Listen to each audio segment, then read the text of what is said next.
ഒരുമനയൂർ പഞ്ചായത്തിന്റെ ചിരകാല സ്വപ്നമായ കുടിവെള്ള ക്ഷാമത്തിന് പരിഹാരമാകുന്നു.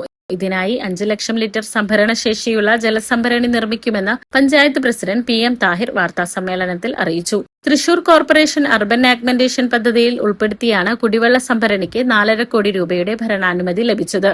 പഞ്ചായത്തിലെ 4ാം വാർഡിൽ ലഭ്യമാക്കിയ 15 സെന്റ് സ്ഥലത്ത് 5 ലക്ഷം ലിറ്റർ സംഭരണ ശേഷിയുള്ള ജലസംഭരണി നിർമ്മിക്കുകയും അനുബന്ധ വിതരണ പൈപ്പ് ലൈൻ സ്ഥാപിക്കുകയും ചെയ്യും. ഇതിനായാണ് തൃശൂർ കോർപ്പറേഷൻ അർബൻ ആഗ്മെന്റേഷൻ ഫണ്ടിൽ നിന്ന് തുക അനുവദിച്ചത്. UDF പ്രകടന പത്രികയിലെ പ്രധാന വാഗ്ദാനങ്ങളിലൊന്നായിരുന്നു ഇത്.